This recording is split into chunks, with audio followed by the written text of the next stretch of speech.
หน่อยด้วยแสงธรรมเจริญสุขท่านผู้ฟังทุกท่านรายการลมโพก็มาปากกับท่านผู้ฟังทุกวันเสาร์และวันอาทิตย์ทางสถานีวิทยุ FM 92.25 เมกะเฮิรตซ์สถานีวิทยุสาธารณะจังหวัดเชียงใหม่วัดป่าแดงมหาวิหารอาตมาภาพพระครูโคสิทธิ์ปริยติอาภรณ์ก็มาปากกับท่านผู้ฟังก็จะได้น้อมนำเอาสิ่งที่เป็นสาระก็คือเรื่องคำสอนในทางพระศาสนานำเสนอแก่ท่านผู้ฟังได้พินิจพิจารณาน้อมนำไปประพฤติปฏิบัติใจในชีวิตประจำวันของเรารายการล่มโพเป็นรายการที่ทางสถานีเราคือบริการแก่ท่านผู้ฟังมาเป็นเวลาหลายปีและธรรมาภาพก็น้อมนำเอาสิ่งที่เป็นสาระมาฝากท่านตลอดระยะเวลาที่ผ่านมาขออนุโมทนากับทุกท่านที่ฟังแล้วได้สาระได้แง่คิดเตือนใจแนวทางปฏิบัติเพราะว่าพระศาสนาอยู่คู่กับสังคมมนุษย์โดยเฉพาะอย่างยิ่งประเทศไทยเราเป็นเมืองพุทธศาสนาศาสนาพุทธเราก็เป็นศาสนาประจำชาติแต่ว่าก็เปิดคือมีอิสระแก่ผู้ที่นับถือก็ยังเปิดโอกาสให้กับทางศาสนาอื่นซึ่งจะมีภัยมาเผยแพร่หรือมีคนนับถือก็คือมีจุดมุ่งหมายเดียวกันนั่นก็คือศาสนิกของแต่ละศาสนานั้นเข้าถึงหลักธรรมน้อมนำไปปฏิบัติเพื่อที่จะยกระดับจิตใจของคนเฮาละเอียดยิ่งขึ้นเพราะว่าจิตใจของคนเฮานั้นตั้งแต่เกิดมาเขาเรียกว่าเป็นประภัสสรก็คือมีความสะอาดมีความบริสุทธิ์แต่เมื่อมาปะกับสิ่งแวดล้อมก็จะทำให้จิตใจของคนเฮานั้นแปดเปื้อนโดยมลทินจำเป็นอย่างยิ่งจิตใจจะต้องได้พักการฝึก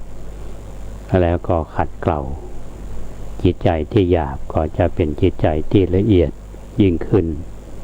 แล้วก็จะหันเพื่อนมนุษย์เหมือนกันหมดก็คือความเป็นมนุษย์บ่ได้แยกเรื่องของศาสนาหรือชาติเพราะคนเฮานั้นมีเส้นต่างที่จะเดินอย่างเฮาจะเดินทางไปไหนเฮามีจุดมุ่งหมายเส้นทางแห่งชีวิตคนเฮาก็เช่นเดียวกัน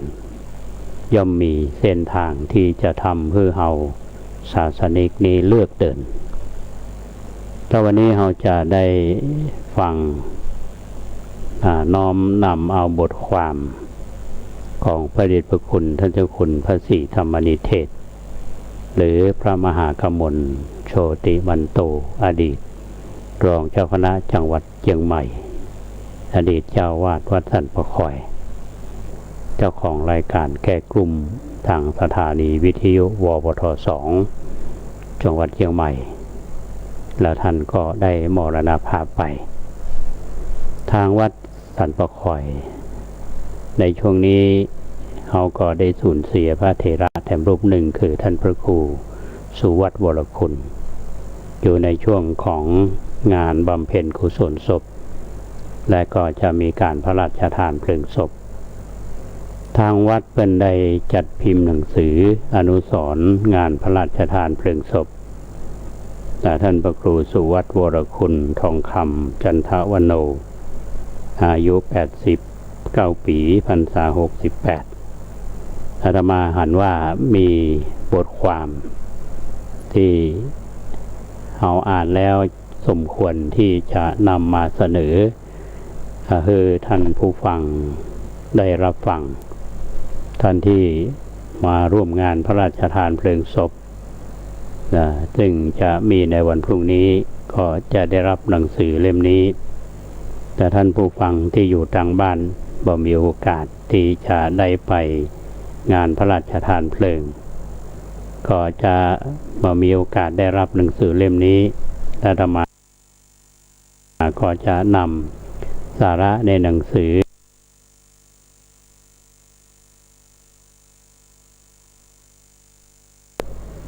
มาฝากท่านผู้ฟัง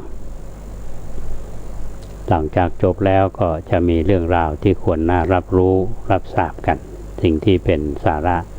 ให้ท่านทั้งหลายได้ฟังกัน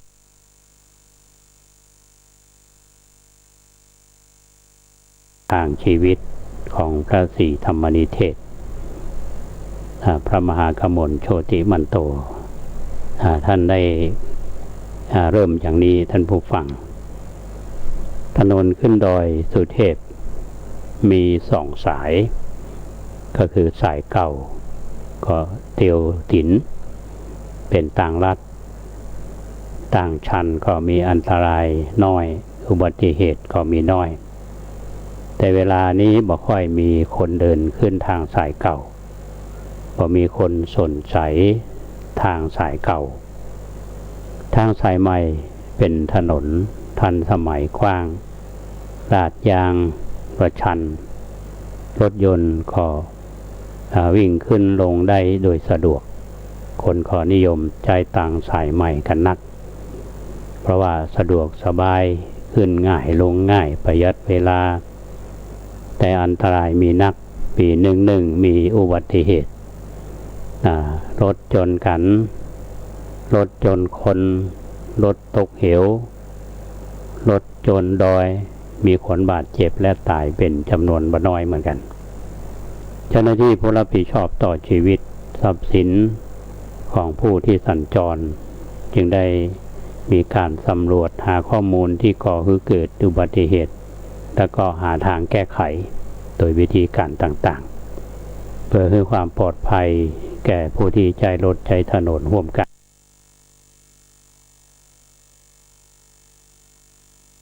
ต้องได้รับความร่วมมือแก่เจ้าหน้าที่โดยปฏิบัติตามคำแนะนำของเจ้าหน้าที่โดยเคร่งครัดอุบัติเหตุจึงลดลงคำแนะนำของเจ้าหน้าที่นับว่ามีประโยชน์ต่อผู้ใช้รถใช้ถนนนักหากว่าเราปฏิบัติตามทางไหนเป็นทางโค้งอันตรายห้ามแซงคือใจเกียร์ต่ำเจ้าหน้าที่ก็ทำเครื่องหมายไว้ให้เสร็จถ้าเราใช้ความเร็วเท่าใดถ้าผู้ใช้รถใช้ถนนปฏิบัติตามคำแนะนำนั้นๆปัญหาต่างๆก็จะบ่เกิดอุบัติเหตุก็บ่มีผู้ใช้ถนนใช้รถใช้ถนนก็หันอกหันใจกันโดยเกิดว่าถนนเนี่ยเป็นสาธารณูปโภคใจร่วมกันทุกคนมีสิทธิเท่าเทียมกันบ่มีภัยที่มีอภิสิทธิ์เหนือกว่ากันเป็นการประหยัดชีวิตและทรัพย์สินได้นักหากเขาจะมาติดตามผลแห่งความพินาศเขาจะพบว่าผู้ใช้รถใช้ถนนในฝ่าฝืนคำแนะนำว่าปฏิบัติตามคำแนะนำเขาห้ามแซงก็แซงเขาให้ใจเกียร์ต่ำไปใจเกียร์สูงเปิ่นฮือวิ่ง30 กิโลเมตรต่อชั่วโมงก็ทันไปวิ่ง60 กิโลเมตรต่อชั่วโมงอุบัติเหตุเกิดตรงตามจุดที่เจ้าหน้าที่วางคำแนะนำไว้ทั้งนั้นนะบ่ผิดเช่นว่ามุมโค้งขุนกันตายกันบ่อยๆก็ตรงนั้นแหละเฮากลับมาดูชีวิตของคนเฮาชีวิตของคนทุกคนที่มีทางดำเนินบ่เหมือนกันบางคน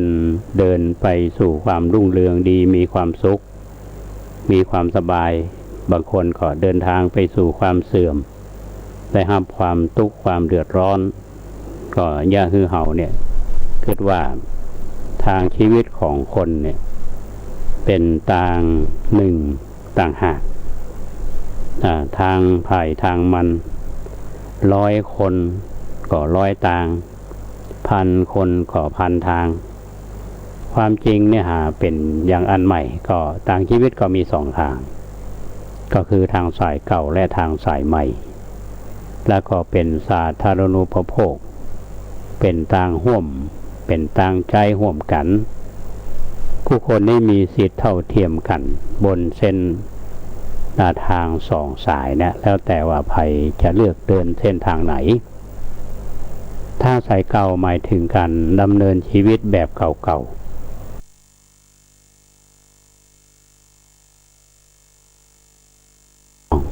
ธรรมะต่างๆพงศาวดารเก่าๆเอามาเป็นหลักชีวิตคนโบราณเขาก็อยู่กันอย่างใจกันอย่างใดใช้ชีวิตกันอย่างใดมีขนบธรรมเนียมประเพณีวัฒนธรรมอย่างใดก็ยึดหลักของคนเก่าไว้โอกาสจะผิดพลาดหรือว่าประสบอุบัติเหตุมีน้อยหรือว่าแทบจะบ่มีเลยเพราะว่าค่อยๆแล้วก็เป็นค่อยๆไปก้าวไปทีละนิดทีละนิดเหมือนก้าวขึ้นบันไดทีละขั้นคนที่สมัครใจเดินไปตามเส้นทางเก่าส่วนมากเป็นคนที่มีความรู้น้อยสติปัญญาน้อยเรียนมาน้อยทุนก็น้อยบ่ค่อยจะมีโอกาสเรียนในวิทยาลัย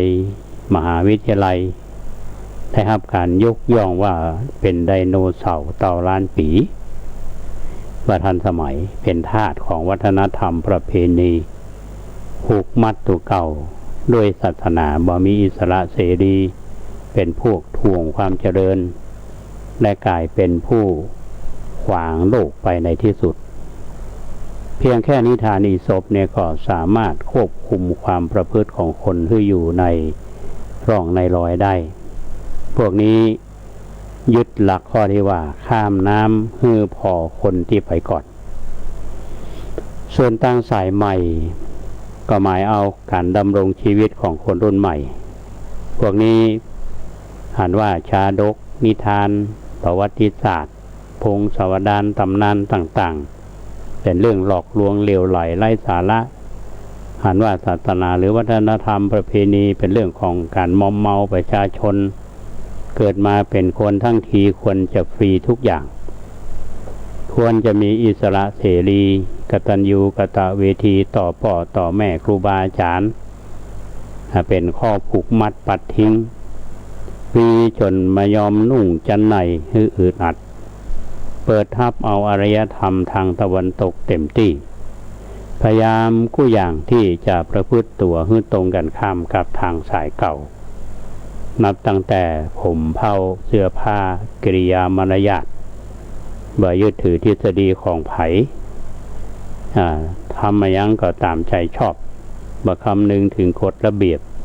ขนบธรรมเนียมประเพณีเอาแต่ความสะดวกสบายเป็นประมาณปล่อยตัวปล่อยใจไปตามสายทานแห่งความเปลี่ยนแปลงที่ชาวต่างประเทศเป็นหยิบยืนฮือแน่นอนโดยเกินสา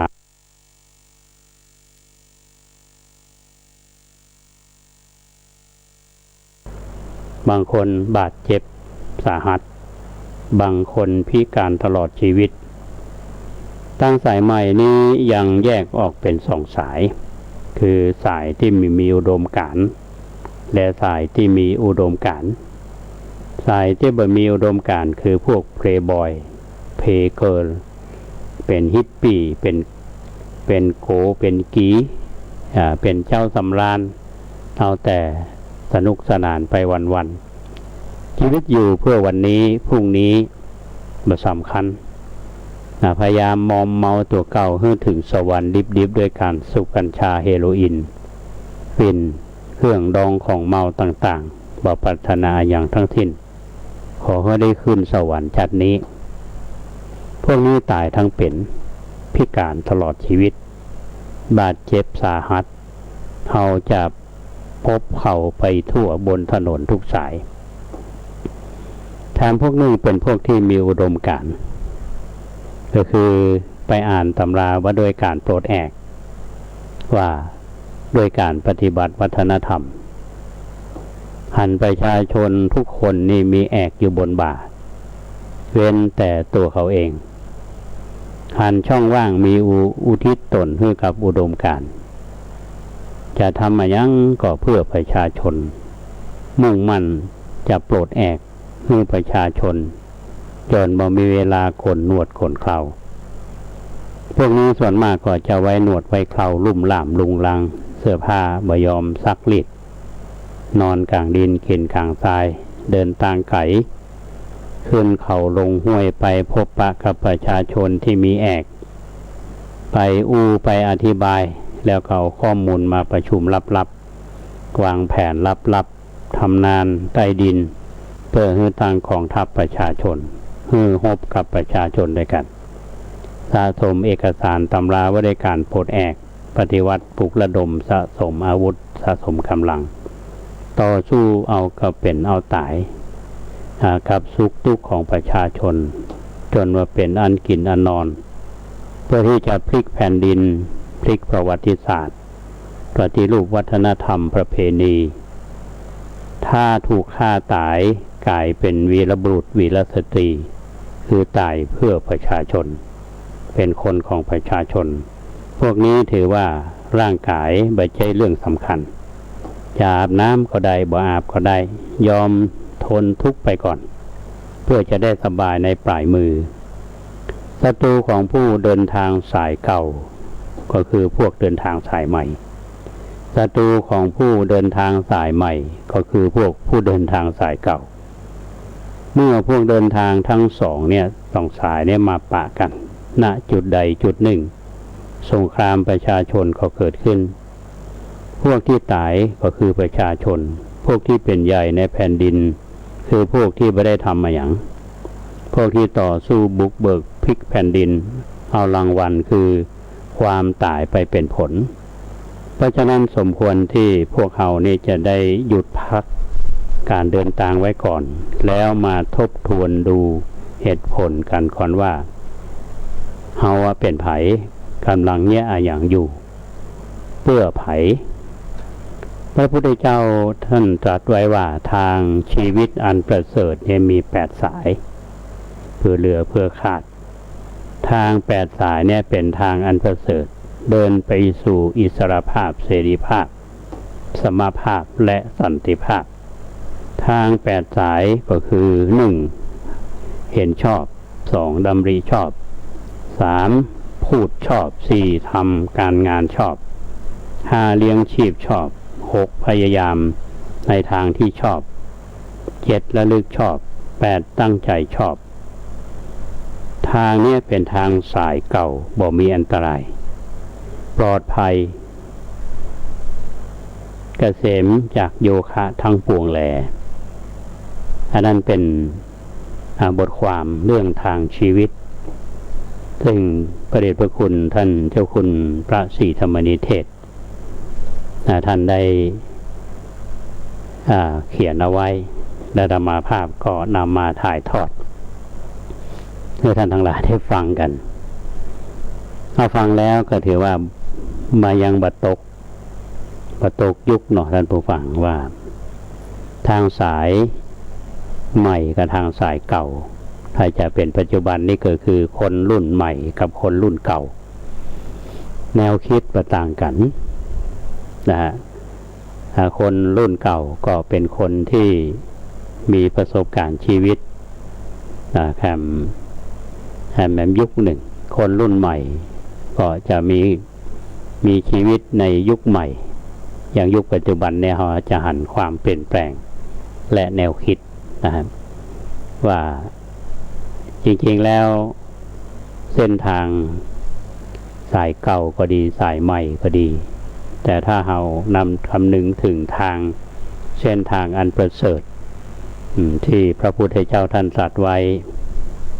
ที่พระเดชพระคุณท่านบอกว่าทางมี8สายที่ว่าคือสายทางอันประเสริฐจริงๆแล้วเป็นเส้นทางที่พระพุทธเจ้าท่านได้กำหนดคือคนได้ปฏิบัติตามเส้นทางนี้จะไปสู่แดนเกษมจากโยคะ คือความสงบอันนี้อาตมาภาพก็นำมาถ่ายทอดให้ท่านทั้งหลายได้ฟังกันฟังแล้วก็ชื่นใจท่านผู้ฟังเปิ้นอู้ถึงเรื่องของการเดินทางขึ้นดอยสุเทพเนาะทางสายเก่าทางเส้นที่ครูบาเจ้าศรีวิจัยเต้นป่าเดินขึ้นสมัยก่อนที่คนเฮาเมืองเชียงใหม่เนี่ยเอาขึ้นไปไหว้พระธาตุดอยสุเทพตาคนเก่าๆเพิ่นเล่าเส้นทางสุเทพเฮาเนี่ย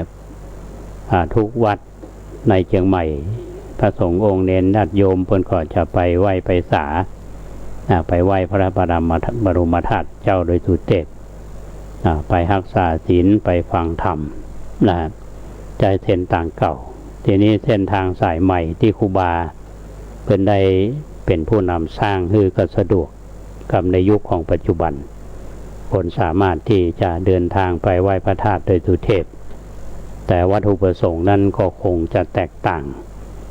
จากสมัยก่อนบางคนก็ไปแอวจะได้ว่าการท่องเที่ยวเขามองเรื่องของเงินที่จะสะพัดผลประโยชน์ที่จะพึงได้มองในแง่ของเศรษฐกิจแต่ในยุคก่อนนี้เพื่อนมองในแง่ของความสันติสุขกว่าคนที่ขึ้นไปไหว้พระสาบรมธาตุเจ้าดอยสุเทพเนี่ยเพื่อนเตียวขึ้นไปก็บ่ได้นั่งรถต้องใจความอดทนใจวิริยะอุตสาหะตั้งใจที่จะไปทำให้เกิดบุญกฎกุศลจริงๆปัจจุบันนี้อาจารย์ได้ว่าพอมีทางสายใหม่ปัญหาก็เกิดขึ้นหลายด้านอย่างปัญหาสิ่งแวดล้อมช่วงก่อนในเปิ้นเตียวขึ้นดอยสุเทพกันขยะมีปริมาณเพิ่มขึ้นกระทบต่อสิ่งแวดล้อมเจ้าหน้าที่อุทยานก็ดีเจ้าหน้าที่ของเทศบาลสุเทพก็ดีก็ต้องขนขยะเพิ่มกระทบกระตามมาหนุฟังเพราะฉะนั้นสิ่งเหล่านี้ถ้าเรามองในแง่ของการพัฒนาด้านเศรษฐกิจเรามองแง่ของวัตถุเงินเป็นใหญ่แต่เราก็อาจจะทำลายบางอย่างที่ของดั้งเดิมแต่คนรุ่นใหม่เรามองว่าของเก่าที่มีอยู่นี่อาจจะค่ำคือล้าสมัยประทานสมัยนะครับแต่ยังได้ก็ตามอาตมาภาพก็ฝากแนวคิดที่พระเดชพระคุณเพิ่นได้บันทึกและก็นำเสนอก็ถือว่าเป็นแง่คิดแก่หมู่เฮาเรื่องของทางแห่งชีวิตก็ฝากท่านผู้ฟังเอาไว้วันนี้นำเสนอบทความธรรมะให้ท่านทั้งหลายได้ฟังก็เกือบจะเกินชั่วโมงท่านผู้ฟังก็คงจะพอเดาออกว่าวันนี้อาตมาจะนำเสนอเรื่องอะไรอย่างพ้องจริงๆวันนี้ก็คือการที่นำบทความเรื่องนี้มาเสนอผ่านทางรายการก็เพื่อที่จะเพื่อที่จะยกย่องพระเดชพระคุณท่านเจ้าคุณพระศรีธรรมนิเทศซึ่งเป็นพระนักเผยแผ่เป็นพระที่เป็นผู้นำในสมัยนั้นท่านเป็นเรียกว่าเป็นศิษย์วัดสันประคอยที่มีคุณภาพดังที่พระเดชพระคุณท่านเจ้าคุณพระเทพปริยัติท่านได้เขียนไว้ในหนังสือท่านก็เล่าในฐานะที่ท่านเป็นศิษย์วัดสันประคอยท่านก็ในสิ่งที่ท่านหันโดยตัวของท่านเอง1ประเด็นละในสิ่งที่คนอื่นบอกเล่าแล้วก็ในสิ่งที่มีปรากฏเชิงประจักษ์ว่าวัดสันประคอยนั้นมีด้านพัฒนาด้านของศาสนบุคคลและศาสนสถานแต่หลวงพ่อท่านได้ฝากเอาไว้ว่าสำหรับคนที่จะมาสืบทอดเจตนารมณ์หรือพัฒนาต่อไปนั้นท่านก็บอกว่าขอให้ยึดแนวหลักธรรมในทางพระพุทธศาสนายึดเรื่องของพระรัตนตรัยเนี่ยเป็นหลัก บ่ควรจะนอกธรรมนอกวินัยบ่ควรจะไปยึดสิ่งอื่นนอกเหนือจากพระรัตนตรัยอย่างแนวคิดบางอย่างเขาอาจจะบอกว่าอาจจะผสมผสานในแนวคิดอย่างเรื่องของพระพรหมก็ดีท้าวเวสสุวรรณก็ดีหรืออย่างอื่นเนี่ยท่านว่านั่นก็ยังสู้พระพุทธเจ้าบ่ได้อันนี้ธรรมาภาพก็สรุปว่าอย่างคืนนี้ท่านก็จะได้มาเป็นผู้แสดงพระธรรมเทศนาคือพระเดชพระคุณท่านเจ้าคุณพระเทพปริยัติในฐานะศิษย์เก่าวัดสันปะคอยในฐานะที่เป็นเจ้าคณะจังหวัดในฐานะที่เป็นผู้ที่มีความเคารพในตัวของพระเดชพระคุณหลวงพ่อพระครูสุวัตวรคุณนะครับอันนี้ก็สักกรรมอาตมาก็จะนำเรื่องราวของวัดสันปะคอยเรื่องของเราของตุลุงวัดตุลุงทองคำหรือเรื่องที่คนมองท่านในช่วงที่ท่านมีชีวิตอยู่แล้วก็คนที่ได้ร่วมงานกับท่านมีความรู้สึกจะใดในเนื้อหาก็คงจะพอประมาณหลังจากนั้นก็จะได้นำเสนอเรื่องราวของท่านครูบาเจ้าศรีวิจัยในที่จะเล่าต่อตอนท้ายๆก็จะได้มีข่าวสารให้ท่านทั้งหลายได้รับฟังกันเป็นข่าวสารของทางวัดของคณะสงฆ์ช่วงนี้ก็พักครึ่งรายการเนาะสักกรรมเขาก็มาปะกันตอนนี้ฟังเพลงซึ่งคนเกษตรจะสำเร็จก็มาฝากเพื่อนผู้ฟัง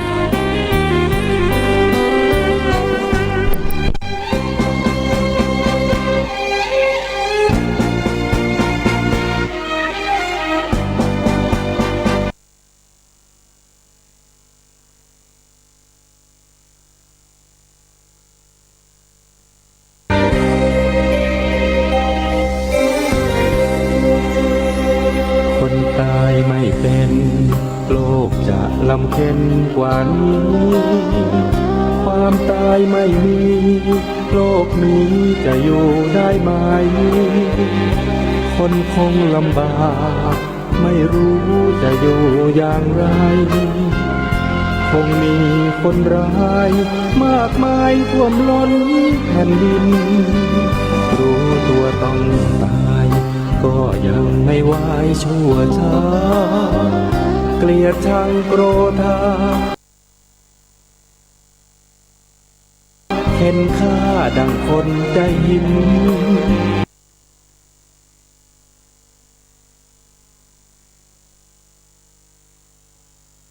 ทำไรสิ้นชีวิตฟาดฟันค่าแก่เราควรคิดถึงความตายที่เป็นความหมายช่วยผ่อนคลายความแรงความชั่วนั้นนามันน่าขยะแขยงความชั่วมันแรงความตายวิ่งแข่งแก้ไขทุกคนต้องตายเกลียดกันทำไมเช่นนี้ตรึกตรองหน่อยสิโลกนี้จะสุขอย่างไรคนแล้วคนเล่าตายเน่าผลัดเปลี่ยนกันไปขอฝากเอาไว้คิดถึงความตายบ้างนะ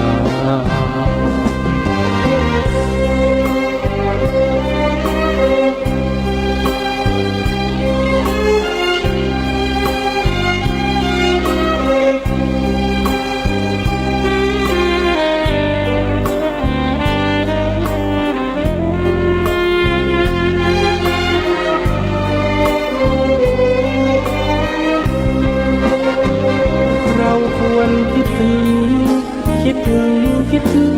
ความตายที่เป็นความหมายช่วยผ่อนคลายความแรงความชั่วนั้นนามันน่า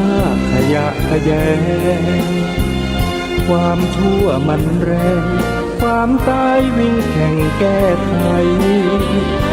ทุกคนต้องตายเกลียดกันทำไมเช่นนี้ต ตรึกตรองหน่อยสิโลกนี้จะสุขอย่างไรคนแล้วคนเล่าตายเน่าผัดเปลี่ยนกันไปขอฝากเอาไว้คิดถึงความตายบ้างนะขอฝากเอาไว้คิดถึงความตายบ้างนะ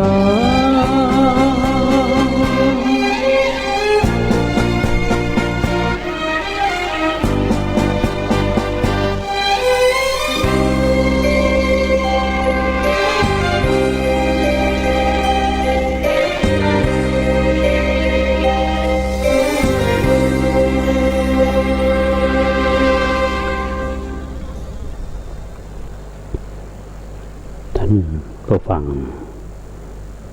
กำลังฟังรายการอารมณ์โพใน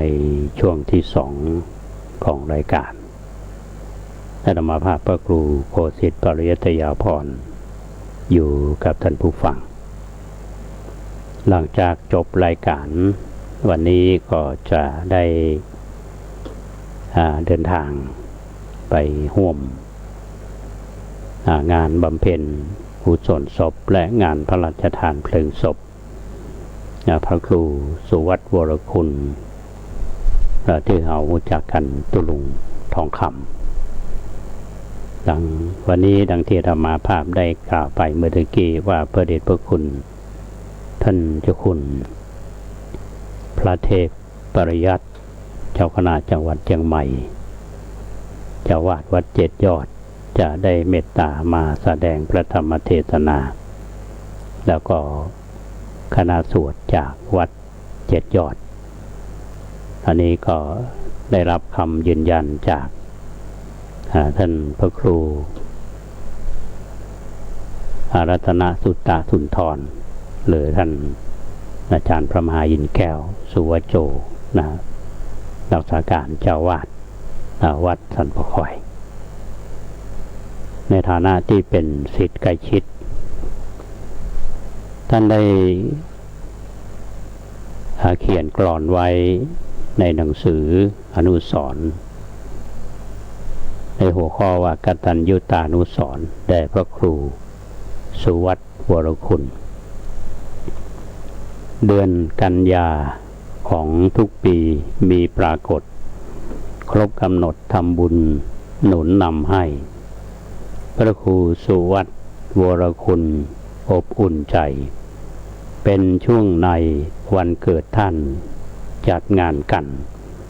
ที่16ธันวามีปี62เป็นเหตุต้องเปลี่ยนใจให้โศกสันตุลุงได้ลาลับดับชีวัน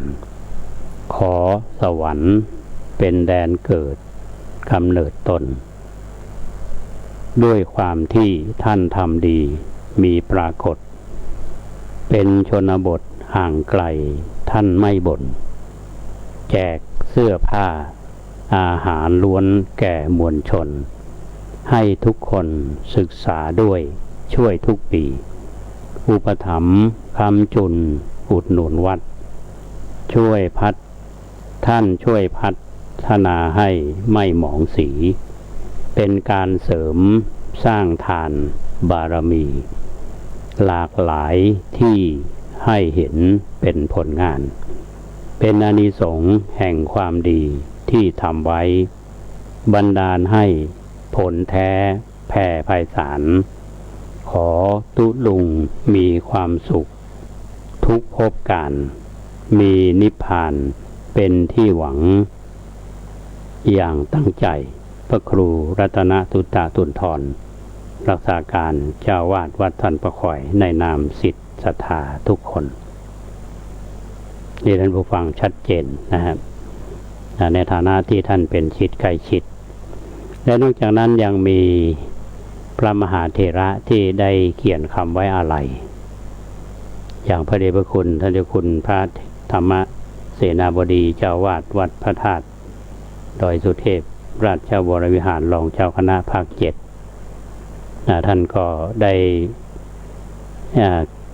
ขึ้นต้นคำอะไรของท่านว่าพระรัตนตรัยคือแก้ว3 ดวงอันประกอบโดยพระพุทธเจ้า1พระธรรม1พระสงฆ์1รวมอยู่ในบวรพุทธศาสนาที่ปวงชนชาวไทยนับถือมาเป็นเวลาช้านานแต่ท่านก็ได้ขยายความต่อไปว่าหลวงพ่อพระครูสุวัตวรคุณก็เป็นพระสงฆ์รูปหนึ่งในทางพระพุทธศาสนาที่ถวายชีวิตแก่พระศาสนาทำหน้าที่เผยแผ่ศีลธรรมแก่ประชาชนอบรมสั่งสอนพระภิกษุสามเณรนั่นท่านก็ตรงก็คือว่าย้ำเรื่องของจุดมุ่งหมายสูงสุดของชาวพุทธเรา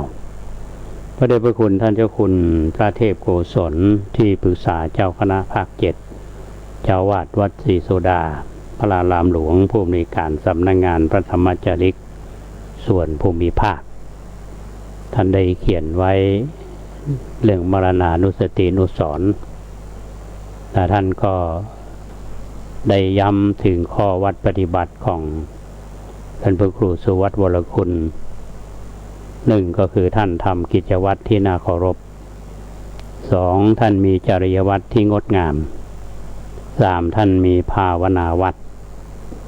โดยสรุปหลวงพ่อท่านได้กล่าวในตอนท้ายว่า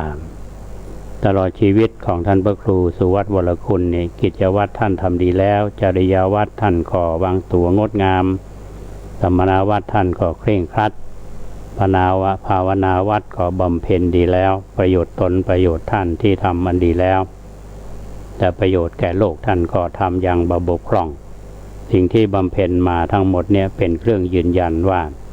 ท่านมาดีท่านอยู่ดีและก็ท่านไปดีไปอย่างสงบควรเคารพบูชาแก่เทวดาและมนุษย์ทั้งหลายท่านก็เป็นความประทับใจที่ได้เห็นความเมตตาของหลวงพ่อพระเทพโกศลที่มีต่อตุลุงของเฮาพระเดชพระคุณท่านเจ้าคุณพระเทพโกศลอดีตเจ้าคณะจังหวัดเชียงใหม่ท่านมีความใกล้ชิดก็ตุลุงเฮาและแถมรูปหนึ่งก็คือพระเดชพระคุณท่านเจ้าคุณพระเทพปริยัติ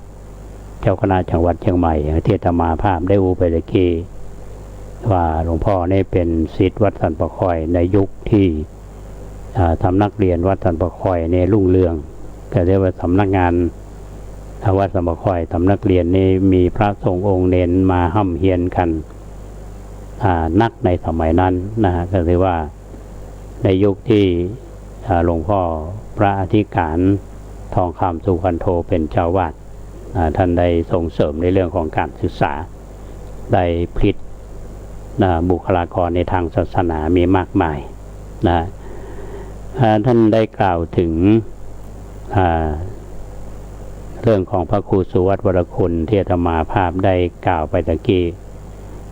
ในประเด็นที่1ก็คือเรื่องที่ข้าพเจ้าเห็นกับตาตนเองเรื่องที่2คือได้ยินพระมหาเถระเล่าให้ฟังแล้วก็เรื่องที่3คือเลี้ยงวัดสันปะคอยเจริญรุ่งเรืองทั้งศาสนาวัตถุศาสนาบุคคลและศาสนาธรรมที่ท่านได้หันเองก็เพราะว่าท่านได้มาเรียนในสำนักวัดสันปะคอยว่าเป็นศิษย์ของวัดสันปะคอยท่านพัฒนาการหันความเจริญในด้านเสนาสนะและบุคลากรส่วนเรื่องที่ได้ยินพระเถระเป็นเล่าให้ฟังหลวงพ่อพระเทพโกศลเนี่ยขออภัยพันพระเทพปริยัติท่านอยู่สำนักวัดพันตองวัดพันตองนี่พระเดชพระคุณท่านเจ้าคุณพระโพธิรังสีเป็นครูบาอาจารย์เป็นเจ้าวาดเพื่อนก็หลวงพ่อพระโพธิรังสีนี่จะเล่าคือพระเดชพระคุณท่านเจ้าคุณพระเทพปริยัติฟังว่าท่านเป็นคนที่มีความกล้าหาญเด็ดเดี่ยวเข้มแข็งในการที่จะปกครองพระทั้งในวัดนอกวัดเป็นที่เคารพนับถือของญาติโยมประการที่3ที่เห็นชัดเจนก็ว่าวัดสันปะคอยในรุ่งเรือง3ด้านศาสนาวัตถุศาสนาบุคคลและก็ศาสนาธรรมทางศาสนาบุคคลนี้จะหันชัดเจน ที่มีบทบาทสำคัญในวงการคณะสงฆ์คือพระเดชพระคุณท่านเจ้าคุณพระศรีธรรมนิเทศหรือพระมหากมลโชติมันโตในคณะสงฆ์เชียงใหม่วงการคณะสงฆ์ชาวพุทธเราเป็นที่รู้จักกันท่านได้จากไปและฝากผลงานไว้มากมายดังที่อาตมาภาพได้นำบทความท่านนำมาเสนอแก่ท่านผู้ฟังแล้วก็มีผลงานของท่านที่ถือว่าเป็นผลงานที่มีคนได้ติดตามแต่ของยังเป็นของที่เราจะต้องมาเรียนรู้อย่างเดียวอยู่คือเรื่องประทีปชีวิตที่ท่านนำออกอากาศทางสถานีวิทยุกระจายเสียงแห่งประเทศไทยตลอดเวลาทางวัดเพื่อนก็มีการจัดพิมพ์ในงานนี้ก็มีอยู่ในหนังสืออยู่บางเรื่องอย่างที่ธรรมาภาพได้เล่าไปตะกี้บอกว่าพระเดชพระคุณท่านเจ้าคุณพระเทพปริยัติเนี่ยเปิ้นขอฝากและก็ข้อคิดไว้นะฮะว่าครูบาอาจารย์เป็นผู้หนักแน่นในพระธรรมวินัยและก็ได้สร้างวัดสันปะข่อยให้เจริญรุ่งเรืองมาทุกยุคทุกสมัยมาได้นำลูกศิษย์ลูกหาเนี่ยศรัทธาญาติโยมเบี่ยงเบนนอกกรอบพระธรรมวินัยชาวพุทธที่แท้จริงก็ยึดเอาพระรัตนตรัยเป็นสรณะเป็นที่เพิ่งตลอดชีวิตทั้งนี้ทั้งในโลกนี้และโลกหน้าบ่มีบุคคลใดที่จะประเสริฐกว่าพระพุทธเจ้าย่อมบ่มีแม้แต่ท้าวสักกะเทวราชผู้เป็นจอมแห่งเทวดาในสวรรค์ชั้นอินทร์ชั้นพรหมก็ยังเป็นลูกศิษย์ของพระพุทธเจ้าดังนั้นพระภิกษุสามเณรบ่ควรริอ่านนำปาญาติโยมเพื่อไปหลงไหลเคารพนับถือสิ่งอื่นนอกจากพระรัตนตรัยเพราะว่าเทพเทวาทั้งหลายยังมีกิเลสเวียนว่ายตายเกิดขับกายเป็นอื่นได้ก็ตามผลวิบากกรรมก็ขอฝากข้อธรรมะนี้ไว้กับพระภิกษุสามเณรของวัดสันปะข่อยตุยนั่นไว้อันนะก็ฝากถึงหมู่เฮาแต่ในฐานะที่เป็นพระด้วยกันอันนี้เป็นความห่วงใยที่หลวงพ่อท่านได้มองในเรื่องนี้แล้วก็มีศิษย์เอกของวัดท่าตะต่อยของเฮาแถมรูปหนึ่งก็ซึ่งก็เป็นถือว่าเป็นนักเทศที่จะเลื่อนลอยตามพระเดชพระคุณท่านเจ้าคุณพระศรีธรรมนิเทศคือท่านอาจารย์พระมหาเกษมเขมาพินันโทท่านอยู่วัดท่าสะตอยก่อนหน้านั้นท่านเป็นลูกศิษย์อยู่วัดสันปะข่อยท่านก็ถือว่ามีบทบาทสำคัญท่านก็ได้กล่าวถึงท่านพระครูสุวัตบุรคุณหรือตุลุงเฮาตอนหนึ่งบอกว่าอาจารย์ท่านพระครูสุวัตบุรคุณเนี่ยเป็นผู้ที่มันมีมนุษยสัมพันธ์ที่ดีมากมีความสุภาพเรียบร้อยก็มีความโมโหโกรธาบัทะเลาะเบาแวงกับไผมีมิตรไมตรีเป็นครูสอนนักธรรมเป็นเจ้าวาดเป็นเจ้าคณะตำบลเป็นที่ปรึกษาเจ้าคณะตำบลวัดเกตที่ดีมาตลอดจึงทำให้เขารบคิดถึงและก็ห่วงสภาพจิตวิญญาณของตุลุงก็ขอตั้งความปรารถนาดีเอาไว้ขอคือว่าอยู่ด้วยกันมาหลายปีมีที่คิดรันจวนจิตคิดไปใฝ่คิดถึงคุณความดีมีไว้ใจขนึงไมตรีซึ้งมีปรากฏจดจำนานไปสู่ที่มีความสุขไร้ทุกข์ถมอย่าชวนชมขมขื่นฝืนสุขสันต์จงไปสู่สุขคติภพศพวิมานอย่าพ้องผ่านกับทุกขติมีบุญญาจะไปดีมีบารมีที่เสริมสร้างเป็นหนทางสู่สวรรค์ที่ฝันหาบุญนำส่งตรงไปให้โสภาสู่ชั้นฟ้าวิมานแมนแดนนิพพานด้วยความปรารถนาดี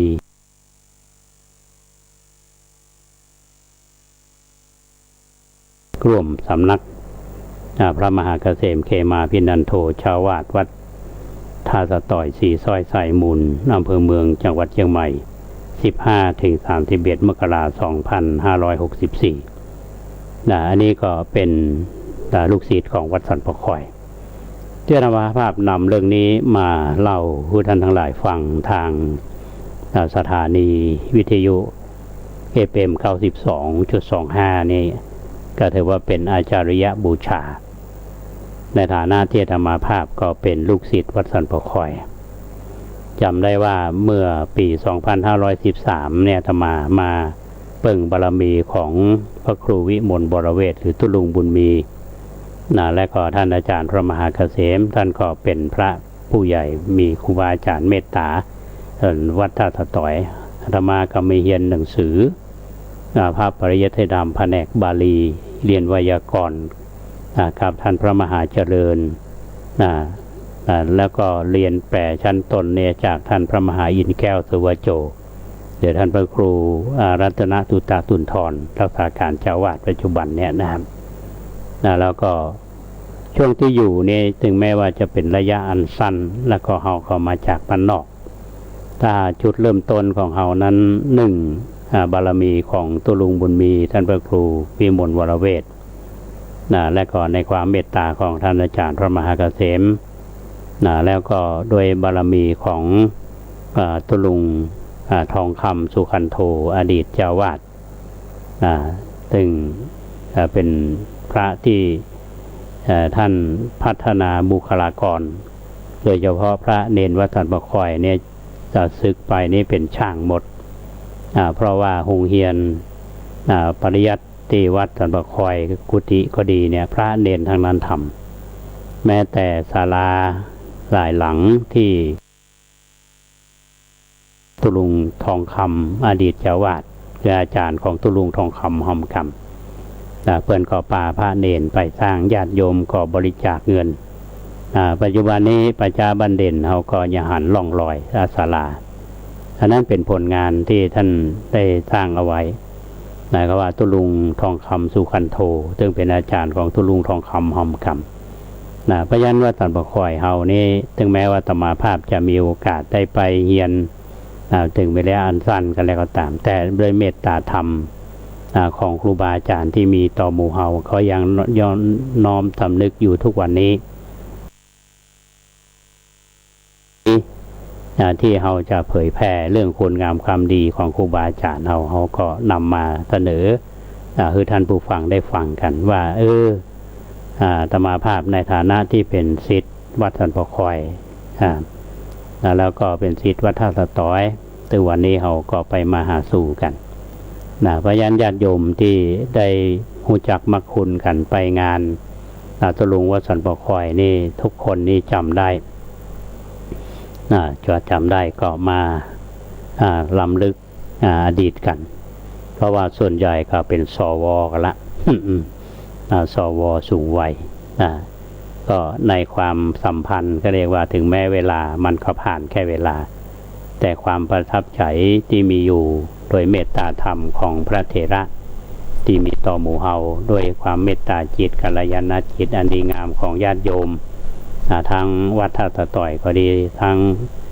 วัดสันปะคอยก็ดีก็อยู่ในความทรงจำในมโนสำนึกของหมู่เฮาตลอดเวลาวันนี้เรื่องของครูบาก็คงจะยกไปวันพรุ่งนี้เนาะวันนี้ก็ขอ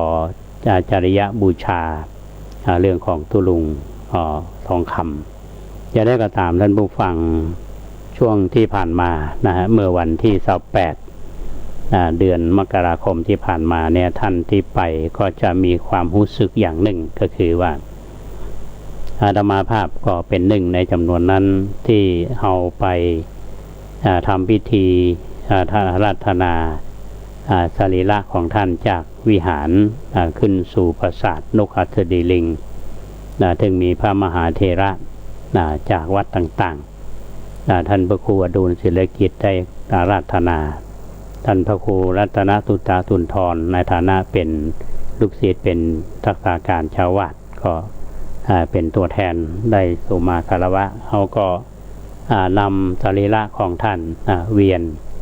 รอบเมนและขึ้นประดิษฐานมีการบำเพ็ญกุศลมาตั้งแต่คืนของวันที่28เวลา2 ทุ่มพระเดชพระคุณท่านเจ้าคุณพระเทพสิงหวราจารย์รองเจ้าคณะจังหวัดเชียงใหม่วัดพระสิงห์วรมหาวิหารได้มาเทศนาธรรมเป็นที่ประทับใจที่มีเมตตาธรรมพร้อมกับพระสงฆ์จตุรวรรคจากวัดพระสิงห์มาสวดพระอภิธรรมจะเป็นทำนองหลวงเนาะถ้าจำไม่ผิดแล้วก็วันที่เสาร์เก่าที่ผ่านมาตะวานี้พระเดชพระคุณท่านเจ้าคุณพระเทพรัตนนายกเจ้าคณะจังหวัดลำพูนได้มาเทศนาธรรมพร้อมกับพระที่สวดพระอภิธรรมจากวัดพระธาตุอารีพุนชัยหรือวัดหลวงลำพูนแล้วก็มีพุทธสมาคมยุวพิธีการสมาคมกลุ่มหนุ่มสาวจังหวัดเชียงใหม่เป็นเจ้าภาพแต่คืนนี้อาตมาบัดได้ไปสักคำแต่ไปร่วมทำบุญศพแม่เสายุวเวกตีวัดบุกครกหลวงซึ่งเป็นแม่ของคุณโยมสมนึกยุวเวกโยมสมนึกพร้อมครอบครัวได้สนับสนุนกิจกรรมของวัดประแดงเฮามาตลอดเวลามีงานนี่เพื่อนเจ้าขนมปังมาห่มบุญเป็นธงทานทุกครั้งถือว่าเป็นผู้ที่มีความเคารพนับถือกันก็แสดงความเสียใจในการจากไปของแม่ผู้บังเกิดเกล้าแล้วก็เพื่อนก็ฝากขอบคุณกับผู้ที่ไปร่วมทำบุญวันนี้ชาปนกิจศพไปเรียบร้อยแล้วที่สุสานบุกคกหลวงก็ฝากขอบคุณมาตัวโยมสมนึกได้ธรรมาภาพก็วันนี้ก็จะไปร่วมกิจกรรมงานที่วัดสันปะคอยซึ่งท่านพระครูรัตนสุตาสุนทรก็ได้แจ้งข่าวมาว่าพระเดชพระคุณท่านเจ้าคุณพระเทพปริยัติเจ้าคณะจังหวัดเชียงใหม่จะมาเทศนาธรรมพร้อมพระสงฆ์4 รูปจากวัด7 ยอดมาสวดพระอภิธรรมในคืนนี้ทางคณะสงฆ์ตำบลวัดเกตซึ่งโดยการนำของท่านพระครูรัตนสุตาสุนทรพร้อมด้วยเจ้าวาดทุกวัดในตำบลวัดเกตเฮาพร้อมคณะทาวัดสันปะคอยแล้วก็พี่น้องชุมชนตาสตอยซึ่งอยู่ค่ายกาวิระและพี่น้องชุมชน4 ซอยสายมุนหน้าวัดตาสตอยก็มากันทุกคืนและคืนนี้ท่านอาจารย์พระมหาเกษมเขมาพินันโทซึ่งเป็นศิษย์วัดตาสันปะคอยท่านอาพาธแต่ท่านก็จะมาร่วมมางานจริยบูชาตัวนะครับก็คงจะได้ไปกราบท่านในค่ำคืนวันนี้เพราะฉะนั้นญาติโยมท่านสาธุชนทุกท่านที่จะไปร่วมงานบุญก็เดินได้เทศจะมีเวลาเริ่มก็ประมาณ2 ทุ่ม2 ทุ่มก็จะเสร็จก็คงจะสัก3 ทุ่ม3 ทุ่มปลายแล้ววันพรุ่งนี้วันที่31 มกราคมเนี่ยช่วง10 โมงพระสงฆ์จำนวน35 รูปจะสวดพุทธมนต์แล้วก็ถวายพระทหารเพลช่วงบ่ายก็จะมีพิธีพระราชทานเพลิงศพก็วันพรุ่งนี้เราก็ไปร่วมในพิธีพระราชทานเพลิงศพไว้อาลัยในตุลุงทองคำในเป็นวาระสุดท้ายส่งสังขารท่านเพราะฉะนั้นญาติโยมที่รับฟังรายการวันนี้อาตมาภาพก็ขอเป็นอาจาริยบูชาคุณของท่านพระครูสุวัตวรคุณหรือตุลุงทองคำเฮาวันพรุ่งนี้เราก็มาฟังเรื่องครูบาเจ้าศรีวิจัยต่อแล้วก็คงจะมีบรรยากาศของงานพระราชทานเพลิงศพมาเล่าท่านทั้งหลายได้ฟังกันก็ขอบคุณในความในฐานะเป็นศิษย์เก่าท่านพระครูสังฆบริหารธรรมนูญธรรมคุโนเป็นเจริญอายุ47 ปีเมื่อวันที่25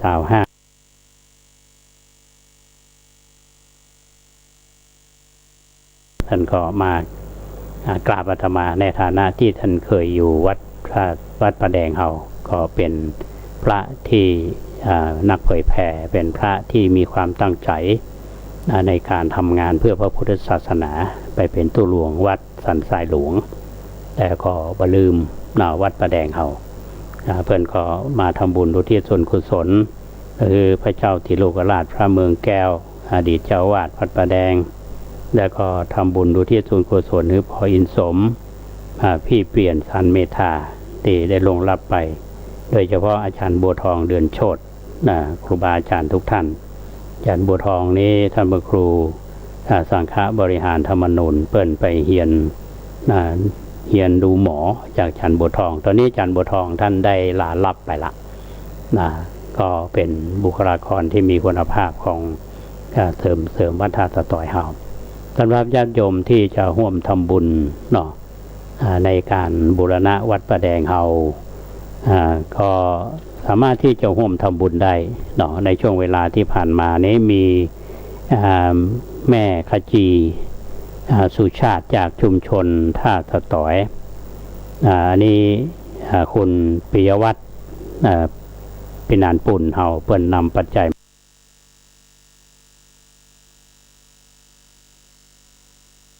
ขออนุโมทนาแม่ที่ร่วมทำบุญ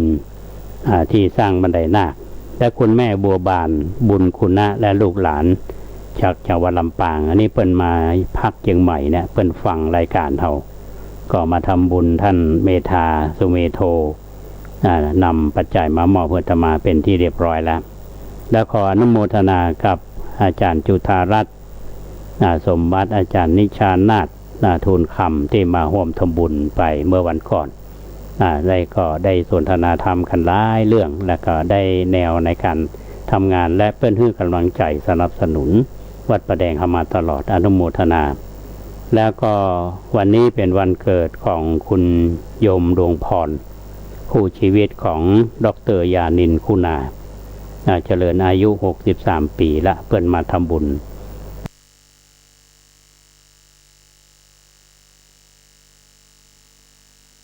เดินไปด้วยอายุวันนะสุขาภละอยู่กับคู่ของเป็นที่เปิ้งของครอบครัวและก็คำจูพระศาสนาวันนี้ถ้าหากท่านจะมียังก็โทรศัพท์ได้